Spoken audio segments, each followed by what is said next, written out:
UN peacekeepers have been attacked again in Lebanon. The same day, an airstrike killed a city mayor and 15 others. Tonight, I ask Israel's ambassador to the UN how he can justify the violence. Lebanon's Prime Minister accuses Israel of deliberately striking a council meeting where 16 people were killed. The UK threatens to sanction Israeli government ministers over actions taken in Gaza and the West Bank.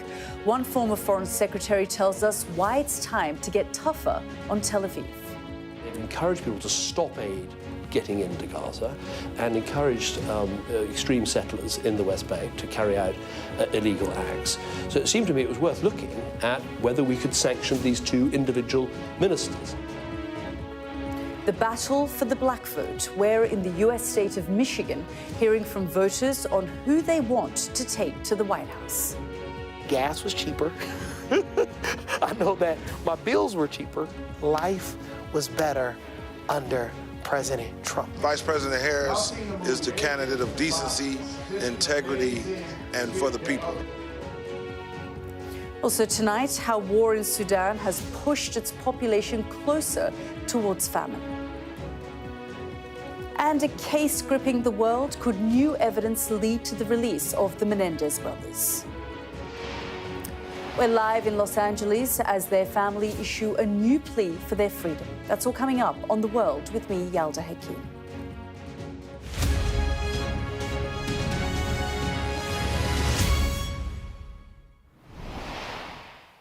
Welcome to the programme. We'll be coming to all those stories in a moment. But first, a crucial moment in the case of Erik and Lyle Menendez. They are two brothers who were convicted and sentenced to life in prison without the possibility of parole in 1996 for the murders of their parents. They've spent the past 35 years in prison, and their story has gained global attention because of a documentary and television series made about what happened in their Beverly Hills home more than 3 decades ago. Now, in the next hour, a news conference involving their family will take place in Los Angeles. It comes as prosecutors review new evidence to decide whether the sentence without parole was actually correct. Well, Erik and Lyle Menendez were convicted of killing their parents in their Beverly Hills mansion more than 35 years ago. But the brothers, who've been in prison ever since, claim it was in self-defense. They say they feared their parents were about to kill them to prevent the disclosure of a lifetime of physical, emotional, and sexual abuse suffered at the hands of their parents. The case has gained new traction in recent weeks after Netflix released a new documentary about the brothers and their fight for decades to be resentenced. And a number of high-profile figures have now called for their release, including Kim Kardashian and comedian Rosie O'Donnell. Well, that news conference is about to get underway. Let's just show you those images now of some of the legal team as well as the family members gathering outside the court in Los Angeles in a real show of unity, calling for these brothers to be released. Let's just have a listen in. To respond to the allegations of new evidence. Part of the two prongs of new evidence were, number one, a letter that was found at Marta Kano's house. That was a letter written by Erik fully 8 months before the killings to his cousin Andy. His cousin Andy testified at the trial. However, in the second trial was demeaned as making this up or was not true. This letter now shows or corroborates that Andy was telling the truth. The letter describes the abuse. The letter, I believe, was released, at least temporarily, by the DA's office. And anybody who wants it, we can release that as well. The other pillar of the writ of habeas corpus was a declaration by Roy Rosello. The declaration by Roy Rosello is incredibly important for a number of reasons. Number one, Roy Rosello, who was a member or a then member of the band Menudo, was and took great courage at Nuri's finding him and talking to him to sign a declaration that said that he too was assaulted by the father, and not only assaulted, but it happened at the house.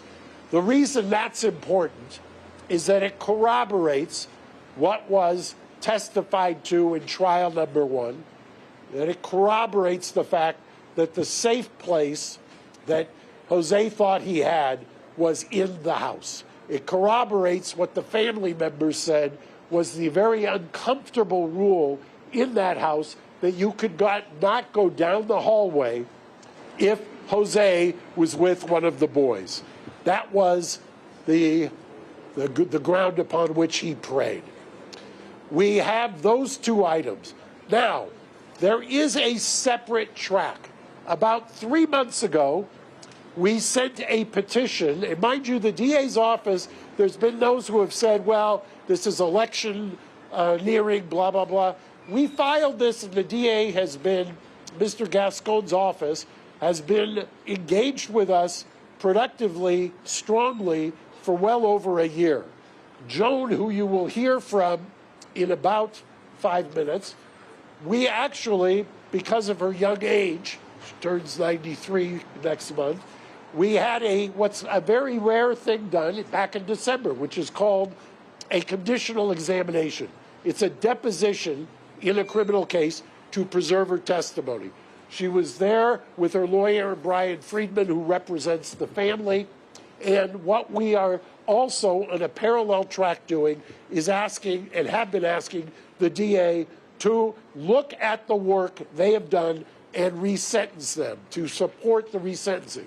Now, when I say the work they have done, Lyle and Erik have started, mind you, since 2005, up until the time that Judge Ryan issued the request for an informal reply, have had no hope of ever getting out. Since 2005, they had exhausted all legal remedies. They had resigned themselves to being in prison for the rest of their lives. You could take two tracks on that. You could either just become a hardcore, irreconcilable recidivist, or you could do what they've done, which is create programs, counsel people, develop amazing programs, mentoring people, go to college, get degrees. Lyle, in fact, graduated from the first ever class in June. I watched it, of a combination of UCI along with the Department of Corrections. The first class, Mr. Friedman and I were there, of 22 prisoners who got their BA degree while in prison, and a bunch of them life without parole. So there is an idea that there is redemption. There is an idea with their Green Space project of rehabilitation. I will tell you, in over 40 years of doing this, I have never seen the amazing exemplary rehabilitation and mitigation evidence that we have now presented to the DA's office. We're going to hear from the family today briefly, and I will tell you, I'll give you kind of a coming attraction. I will start with Anna Maria.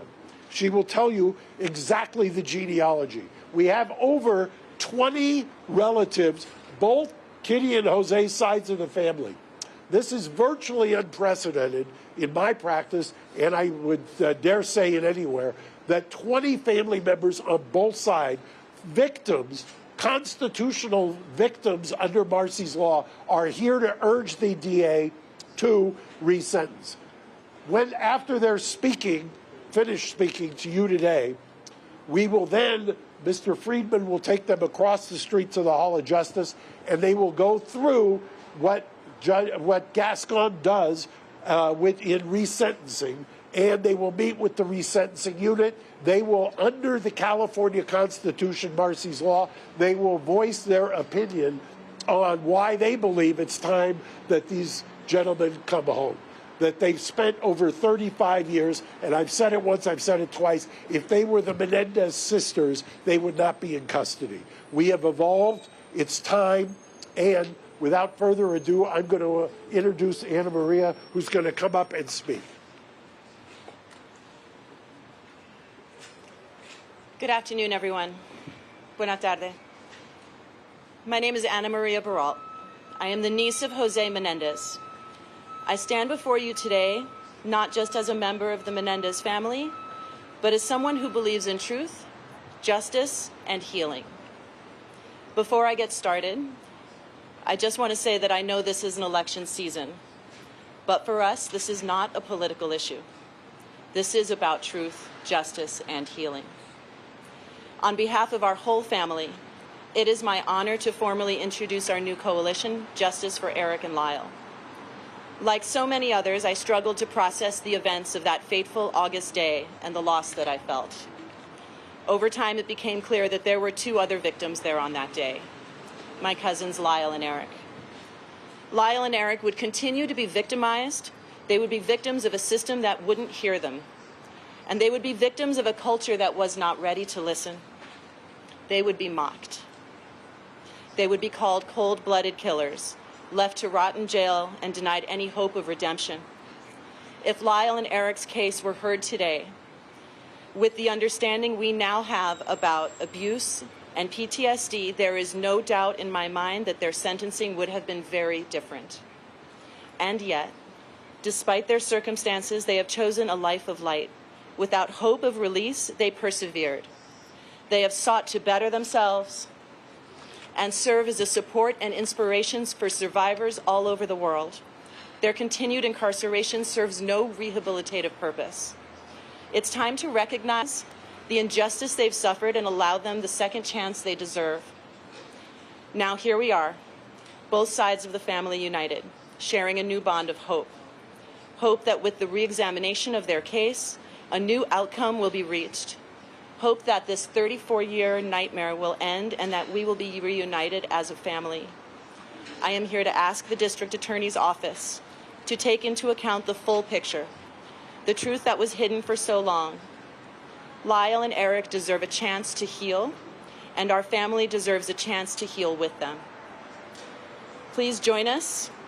Visit www.justiceforerikandlyle.org and sign our petition. And if you'll indulge me, I have two more statements to read. The first is from my mother, 85 years old, Terry Baralt, the sister of Jose Menendez. She can't be with us today due to health challenges, but she sent me this. I'm sorry that I can't be there in person to support my nephews, Lyle and Erik. I begin chemo soon and my doctor says no flights. I need to be strong. I wish to make it clear that I stand firmly with this family.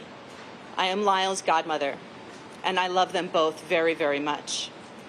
My nephews have spent 3 decades in prison helping others. I have seen great growth in them.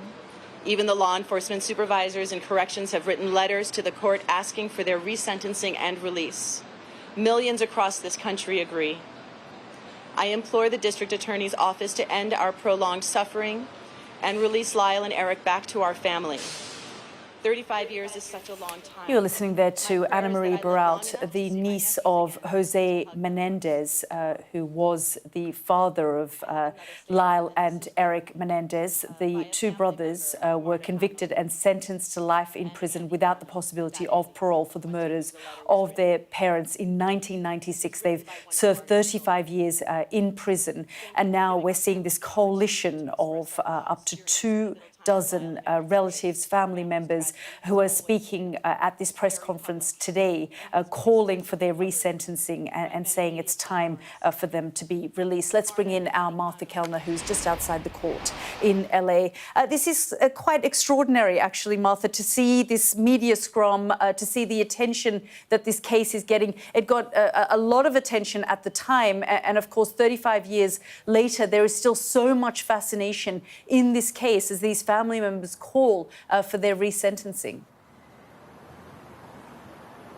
Yes, so much fascination surrounding this case, Yalda. I've rarely seen such a heavy media presence here outside the LA County Courthouse. There are reporters everywhere, and this is really a real-life drama that became a TV drama and is now once again very much a real-life drama.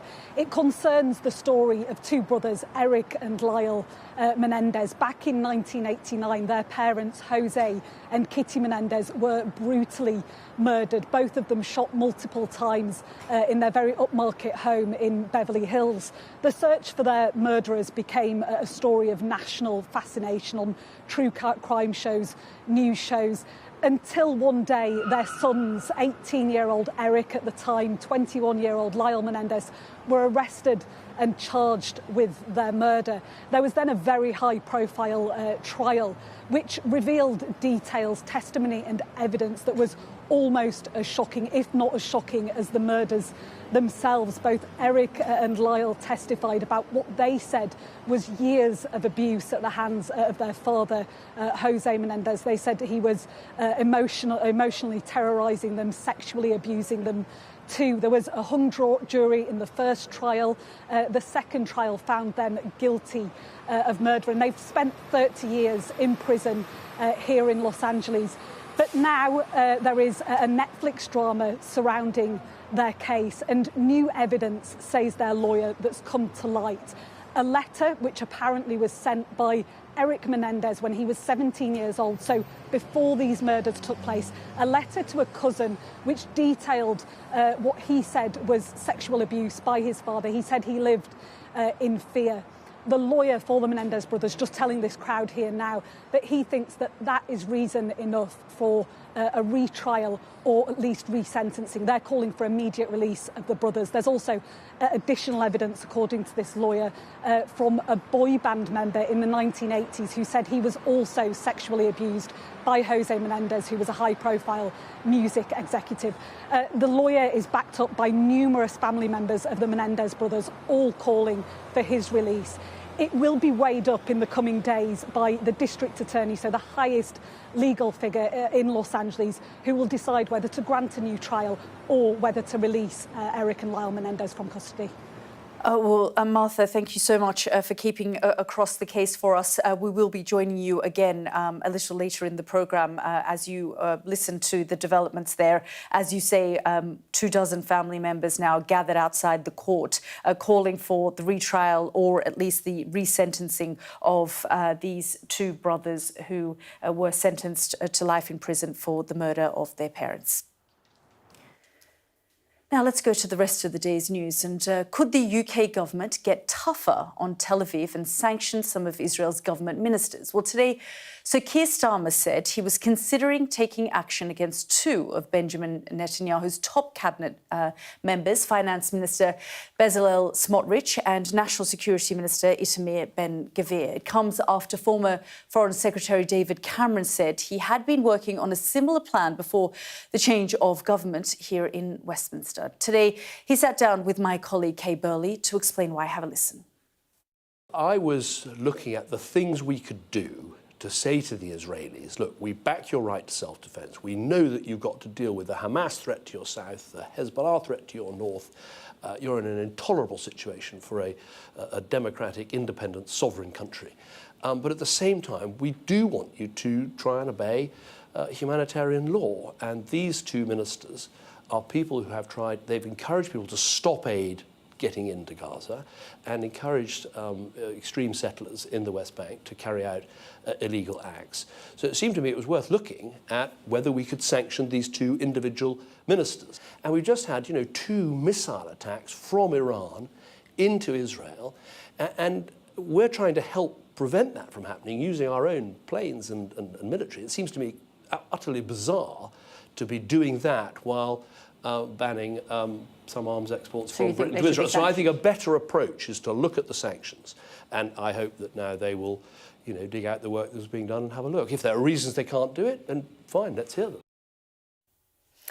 David Cameron there. So would the Prime Minister consider it? Here's what he had to say at Prime Minister's questions today.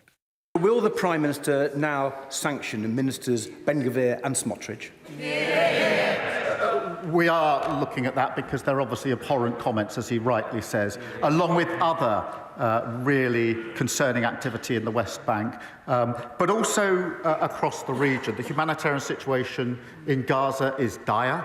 The death toll has surpassed 42,000, and access to basic services is becoming much harder. And Israel must take all possible steps to avoid civilian casualties, to allow aid into Gaza in much greater volume, and provide the UN and humanitarian partners the ability to operate effectively. Mr. Speaker, along with France, the UK will convene an urgent meeting of the UN Security Council to address this. The Prime Minister during question time today. Well, tonight the UN's peacekeeping force in Lebanon has accused Israel of deliberately firing at its soldiers. Meanwhile, Qatar's Prime Minister has said there's been no negotiations whatsoever to secure a ceasefire in Gaza for at least 3 to 4 weeks, while conversations over getting aid into Gaza continue.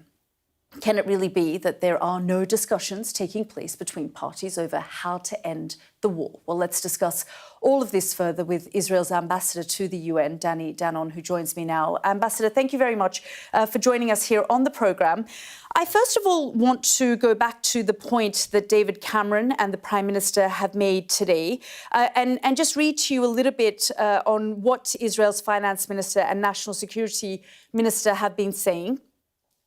Israel's finance minister, to begin with, said that starving civilians in Gaza might be justified. And the national security minister has said that, violence, settler violence in the West Bank, those who committed it were heroes. Do you condemn these remarks by them? Yalda, Israel is a strong democracy, and we have a government, elected government, and you have to look at the decision of the government, not at the words of 1 out of 30 ministers said maybe a year ago. So I think it is more connected to your domestic politics. It was actually in August, Ambassador, and this is not just any minister. This is Israel's finance minister and the national security minister who are making these remarks. So, as I said earlier, we are a democracy. You have freedom of speech. I think it's more connected to your domestic politics when you hear those remarks from the UK. I think you should look at the action of the Israeli government, and I can defend every decision of the Israeli government since October 7th. I want to get to we the were action. attacked. I want to get to the action in a moment, but I just want to get your personal reaction. Do you and the government distance yourself from these kinds of comments? Comments where the National Security Minister is saying, that settler violence is people committing it are heroes, and then your Finance Minister saying that starving civilians in Gaza might be justified. Yalda, I stand behind every position of the government. Once it adopts a position, I will stand and defend it. That's not the case. But let me ask you that. I haven't seen the UK or any other European democracy condemning words that are coming from Tehran, from the IRGC, or from other leaders from Tehran who are threatening, destroying the Jewish people almost every day. So, you can play that game. Ambassador, let me answer your question. You can play that game and come up with those allegations against few remarks, but why don't you do that with every other government in the Middle East? I think that's not important now. What's important Ambassador, now, in terms of Western governments condemning Iran's actions when they attacked Israel, we saw that. I was speaking about condemning words of ministers from Tehran, and I can give you every day what the Iranian ministers are saying, radical things. I haven't seen the parliament in the UK debating that or calling for sanctioning that. Well, but perhaps, Ambassador, all of these governments and these countries that are your fiercest and closest of allies hold you at a different standard. They don't expect Israel, as you say, a democracy, for ministers within the government to say that starving people in Gaza is justified. And I just want to get to the actions of the Israeli government, because when you say that let's talk about the actions, the UN today, where you are an ambassador, has said that that there has been next to no aid that has reached northern Gaza in the month of October. So I am proud of the work of the government, and I think the fact that we are talking about the war in Gaza a year after, it shows the morality of Israel. We could have finished it much faster, but we take the time, we move with a lot of cautions because it involves civilians and humanitarian issues. That's why a year after the hardest massacre we ever experienced since the Holocaust, we are still in Gaza. We are still fighting Hamas. I am not sure if it was the UK or the US or any other country in the world, a year later, you would still be involved in such a war.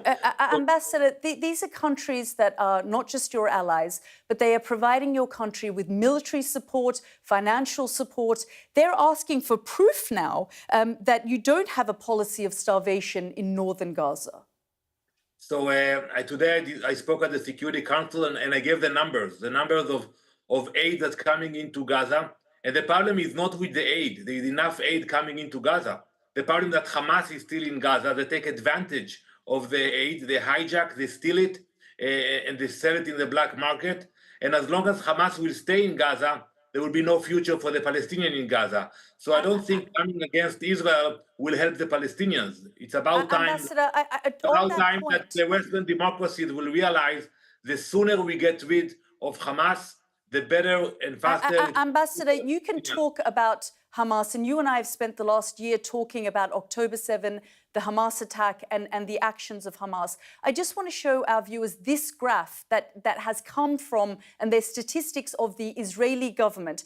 As you can see, in the month of October, you can see basically on this graph, based on your own statistics, that the aid going into Gaza is virtually non-existent. This isn't the actions of Hamas. This is the actions of the Israeli government. This isn't, you can say once the aid gets into Gaza, perhaps there are criminal gangs and elements that the UN has talked about, as well as the US and other Western governments. But this is the actions of your government. What you're saying, a democracy that is responsible, the authority that is responsible currently in Gaza is not allowing any aid to get into Gaza at the moment. I mean, when you talk about the number of trucks, the United States... Allow me to answer your question. Okay, first of all, sometimes when it's easy, it's not right. It's very easy to attack Israel, the democracy that participate in the debates in the UN, and not to speak about the terrorist organization who is behind the chaos. As we speak now, you have hundreds of trucks that actually crossed the checkpoint into Gaza, but are not going anywhere because of the chaos inside Gaza, because the drivers are afraid to drive to the location where they're supposed to deliver the aid. So I think it's very easy to come and criticize. Actually, according to the US and the UK and the UN, hasn't actually entered Gaza from any of these crossings. I mean, today, the UK's envoy to the UN, you were there, you heard what she had to say. She called the conditions in northern Gaza harrowing, and she accused Israel of being the culprit for cutting off access to food, and has called for Israel to adhere to the rules of law and international law. You have an obligation. I heard all the ambassadors speaking today, and I reminded them, including the UK ambassador, the reason that we are in Gaza today. We have 101 hostages in the dungeons of Gaza. That's also a humanitarian issue. So with all due concerns to the humanitarian aspects, we have also our humanitarian aspects. We can end the war tomorrow morning. If the hostages will be relieved immediately, Hamas will lay his arms, we can finish the war. But we will not stop until we bring them back home. And if you have suffering in Gaza, and I'm not arguing about that, the blame is on Hamas, it's not on us. Last year, we were celebrating the holiday of tabernacles in our homes with our families. We were attacked by Hamas. So today, when we are fighting evil, don't come and blame us for that. Don't blame the victims for defending themselves. Ambassador, the statistics speak for themselves. Your allies, the United States, the UK, the UN, have all said that Israel currently needs to provide proof that they don't have a policy of starvation. Unfortunately, we have run out of time, but Ambassador, thank you very much for joining us here on the programme. Thank you very much, Yalda. Well, let's speak to our international affairs editor, Dominic Waghorn, who was listening to that interview. And Dom, you've spent time speaking to Israeli officials, as have I. I was just in Israel a few days ago. I mean, you continue to cover the conflict there. You are there. What we continue to hear when we ask these questions around trucks and aid entering Gaza, they've continue to point the finger of blame on Hamas. But the point here is that the aid actually isn't entering Gaza yet. Yeah, Danny Danon in that UN Security Council meeting claimed that there were 500 trucks of aid inside Gaza and that Israel had flooded Gaza with aid. And he said the problem was that the trucks can't get to where they want to go.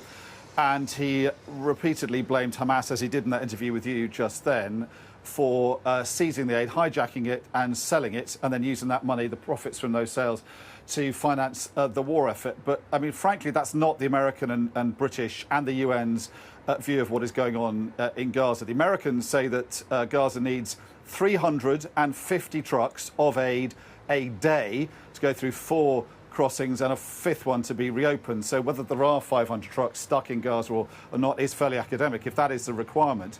And the British are saying that the British in that same meeting said that the aid is being impeded and disrupted by the Israelis, who are preventing it getting to the north of Gaza in particular.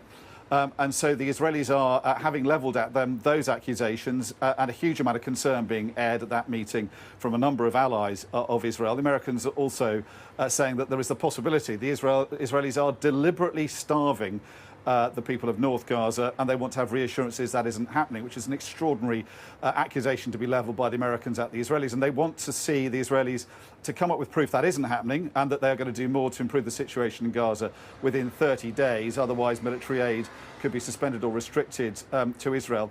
The Israelis do claim this, that Hamas is seizing the aid.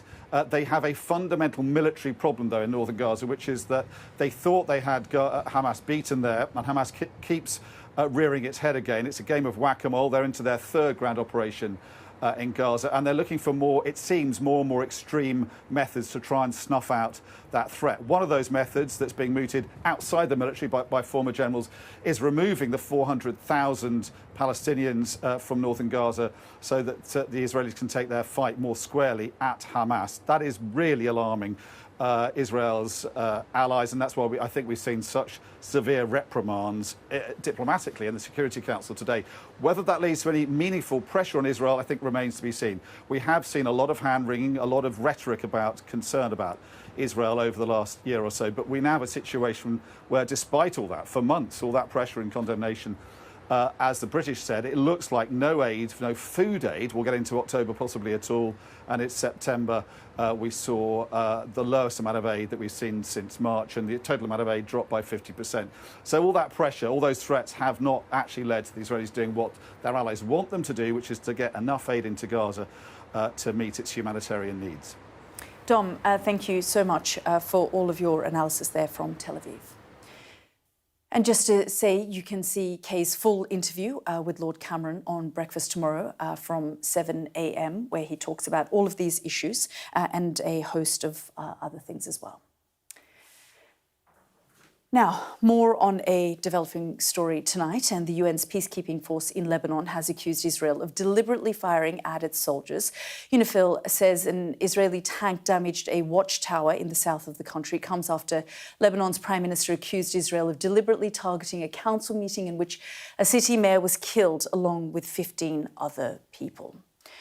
Well, the Israeli strike hit a municipality building in the southern Lebanese city of Nabatea. It comes after an airstrike in northern Lebanon killed 23 people on Monday in A2. 12 women and 2 children were understood to be among the dead from the bombing. Our international correspondent Alex Rossi sent us this report from the funeral of that strike. As they cradle their loved ones, the pain and anger is raw. Death to Israel, death to America, they chant. In all, 23 people are being buried, women and children among them, all of them killed by the same Israeli airstrike. The United Nations is calling for an investigation into the airstrike that killed all of these people. We've been told they were families who fled from the south of the country seeking sanctuary here in the north away from Israel's bombs. But the war followed them here. Allahu Akbar. And amongst the mourners, there are survivors of what they are calling a massacre. Hassan Hijazi was badly injured, but he's also bearing wounds that will not heal. He lost 13 members of his family. You can't find criminality that's worse than this anywhere in the world. This enemy is thirsty for blood. We're seeing what's happening with our brothers in Gaza. Now it's happening to us. And this is all that's left of the residential building in I2. It was struck on Monday afternoon without warning. The IDF claims the targets belong to Hezbollah, but the incident is under review. What is clear is that Israel is escalating its attacks.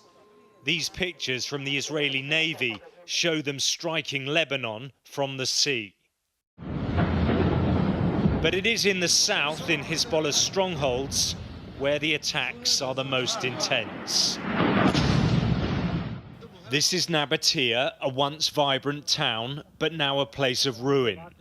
Many people, including the mayor, were killed in this assault.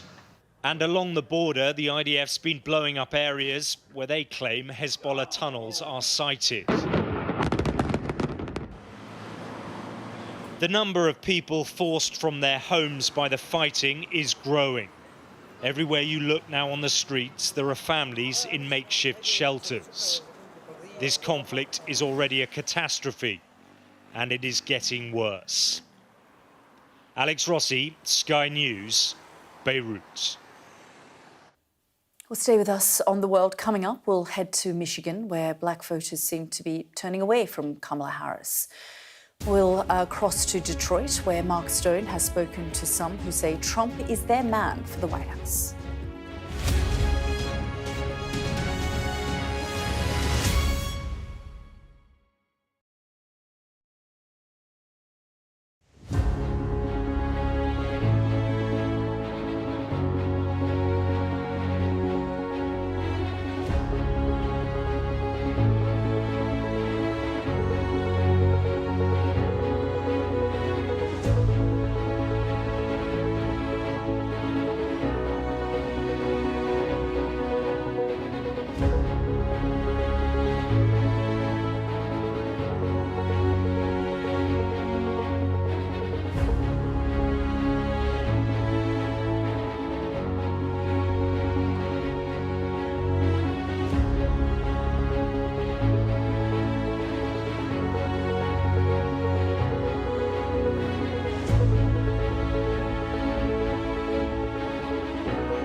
day of this conflict. They keep telling us that they want aid. And this is what's left of it. Tanks, heavy vehicle.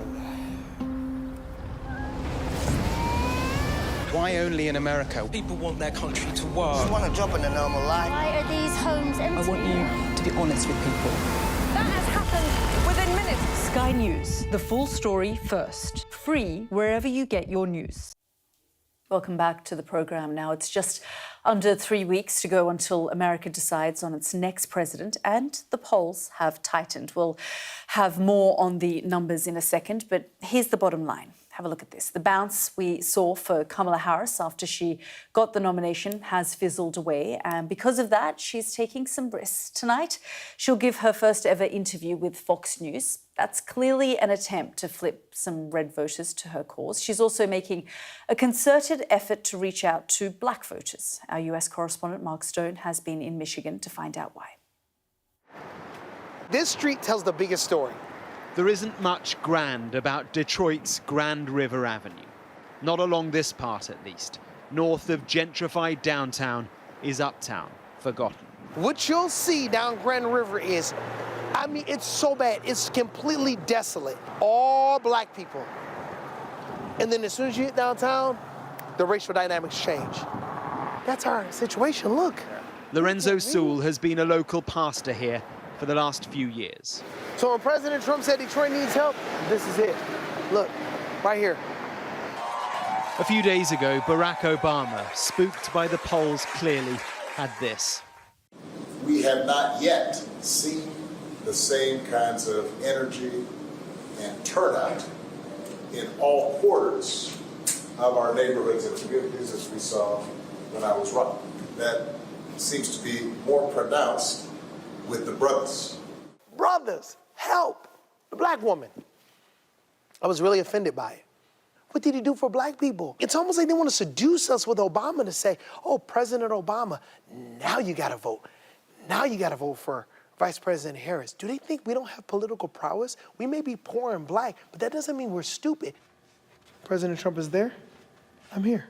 It was back in June when Lorenzo was drawn to Donald Trump, the former president praying with him here at the church. President Obama never came to the hood, so to speak, right?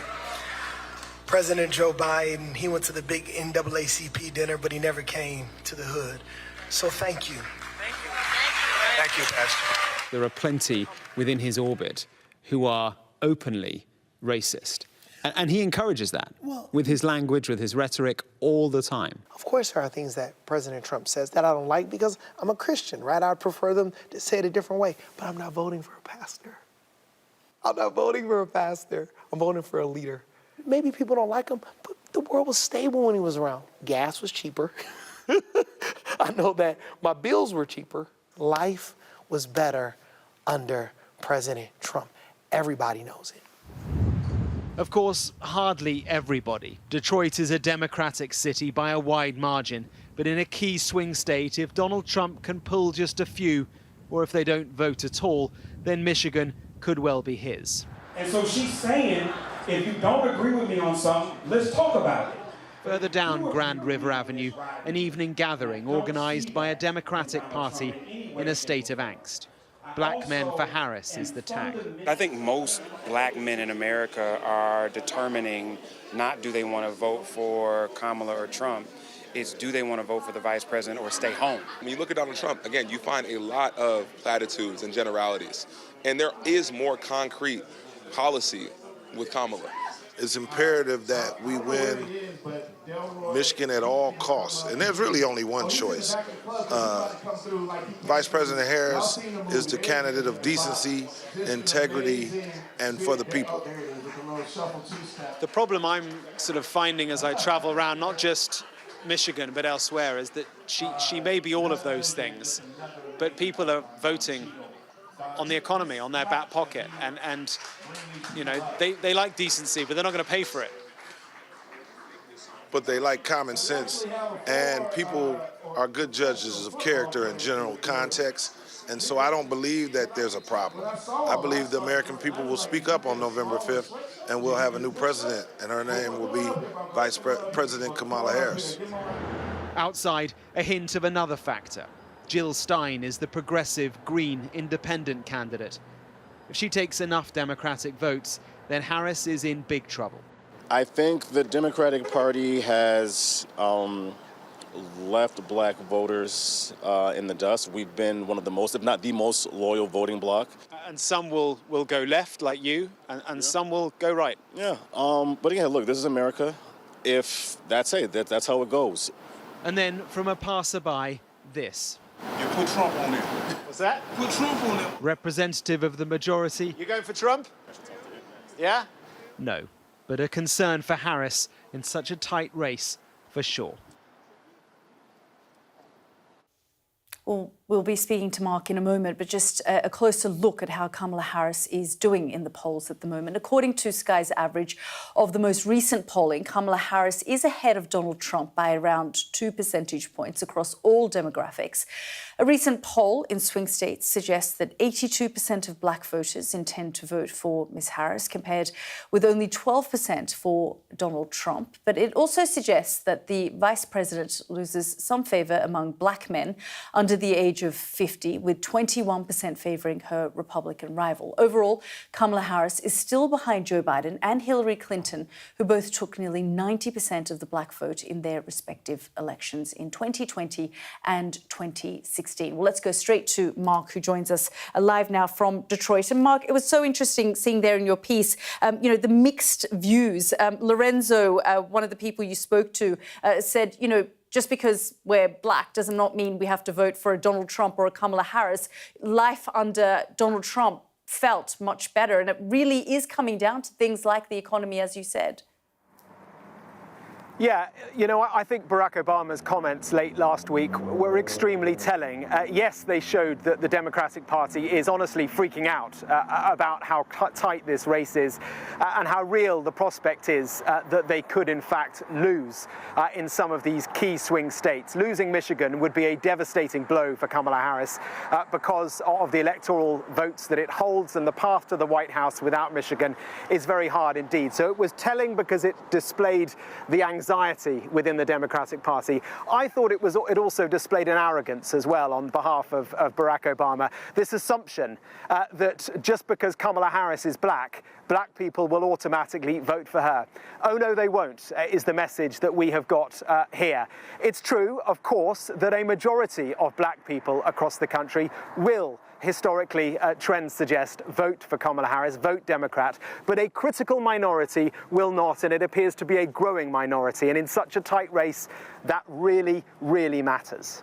Yeah, it certainly does. I mean, Mark, the last few months have felt like a roller coaster. We're 19 days away now, but I'm just thinking back to when Donald Trump, that assassination attempt on Donald Trump, he came out of that RNC, the polls were looking good for him, he felt good. Then, of course, Joe Biden stepped down, Kamala Harris then had the momentum around her.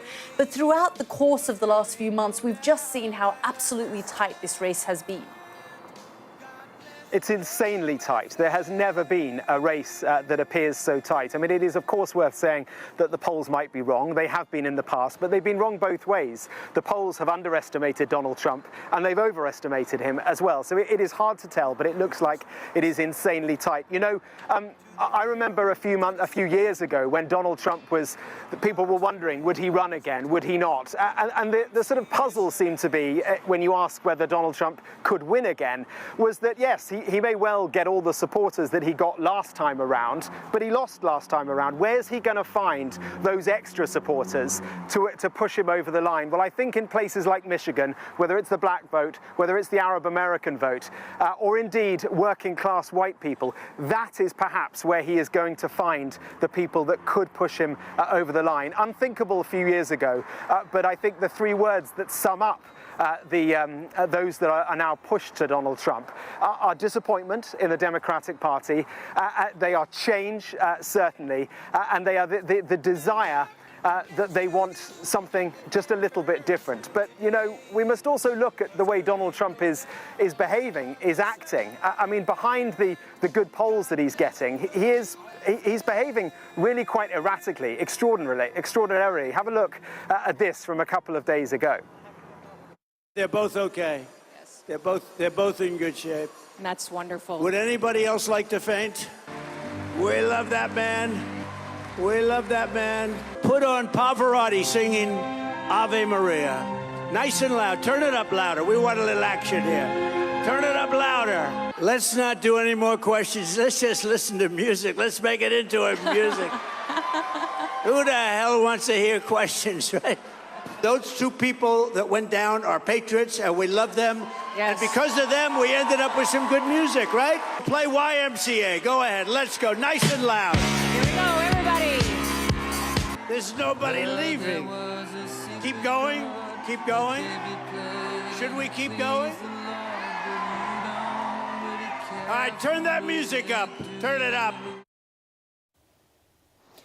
And Mark, we've sort of been seeing these moments go viral on social media over the course of the last few days at different events and rallies. But it also does feel like quintessential Trump, the Trump that we've known for the last 8 years or so, you know, in this kind of position where he feels at moments erratic and then yet somehow seems to land on his feet every time. Yeah, I mean, look, there are plenty on the Democratic side now painting him as mentally unstable, that he is elderly, that he's frankly losing the plot. But, you know, on the streets, among those looking towards him, looking for that change, yeah, they say, look, he's a bit crazy, he is loose with his tongue. Sometimes they say some things that he doesn't like, he says some things that they don't like. But ultimately, he's not a politician. He's a real person, and they like that. Indeed. Mark, thank you very much for all of your reporting and bringing us up to date there from Detroit. Now, I want to focus on Sudan. Yesterday, we looked at the cholera outbreak, adding to an already dire situation in the country. Tonight, the threat of starvation. Well, famine has been confirmed in the North Darfur region. Nearly 1.5 million people across Sudan either face famine or are at risk of it. 25.6 million people are facing acute hunger, nearly 14 million more than before the conflict began in April 2023. A further 13 areas of the country are at risk of famine in the coming months. Well, Sky News has visited two key farming states in Sudan's breadbasket, Gadaref, where internally displaced are being hosted, including farmers forced off their land due to the war, and Al Jazeera State, where rebel forces have besieged the capital, Wad Madani. Our Africa correspondent, Yusra El-Bagir, has this report. Thousands of people, hungry people, seeking shelter in this unfinished bus stop and making do with the little they have. They've come from across Sudan's breadbasket region, fleeing their homes and the land that sustained them, and now facing famine. We're naked, she says. We have nothing, and we need help. Those who are helping are dealing with insurmountable needs. You can clearly see the needs, even without people telling you. You can clearly see the needs that it's beyond what you can offer. With this huge landscape, with this amount of the rainy season, and then the amount of seeds and everything, still people are suffering. Still people are facing hunger. This is the huge landscape. Thousands of hectares of arable land. Here in Al Jazeera State, where the army is fighting to reclaim territory from the RSF, with checkpoints straddling the farms that are still under their control. We're on the edges of Al Jazeera State, the heart of Sudan's agricultural center, and people are passing through every day, fleeing the clutches of RSF terror. The young men who make it out are thoroughly searched. The full span of their home areas, now a militarized zone. And for the farmers hoping for a decent harvest, the war has taken its toll too. Our farming has been devastated by the war, says Abdullahi. There's no funding, no fuel, no fertilizer, and no pesticides. We're scared there'll be no harvest. Thousands who fled their farms are working to survive in these makeshift camps. The RSF came into our homes, attacked people, tortured people, and killed people. We left our homes and our elderly who died of hunger, and our farms that grew wheat, sugarcane, eggplant, watermelon. We had to leave all of that behind. In a bid to find safety beyond RSF siege, the people who fed Sudan are now relying on donated food. They came here with nothing, only what they escaped with. Yes, they're coming from farming areas, but they have nothing now to sustain themselves.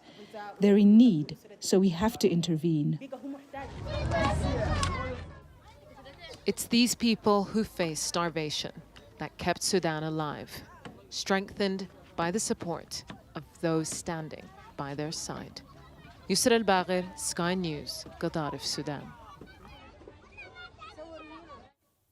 And you can watch more of Yusra's pieces on Sudan on our website.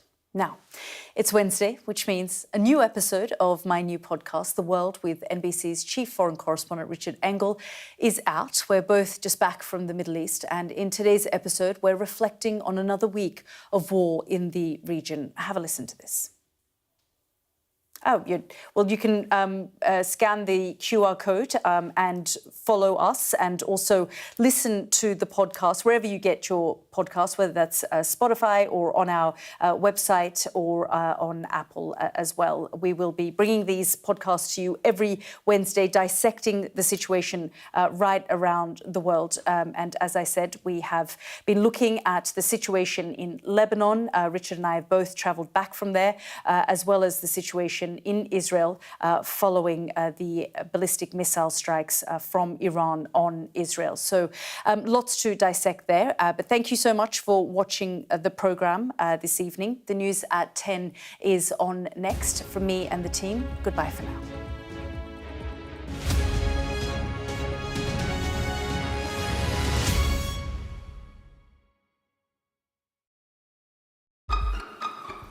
We've got your Sunday mornings covered. From the front page and the sounds of the streets to the voices of the people who make the major calls and big picture politics beyond Westminster. We'll put you at the heart of our story. A new start to Sunday. I'm ready. Are you? Join me, Trevor Phillips, Sunday mornings on Sky News.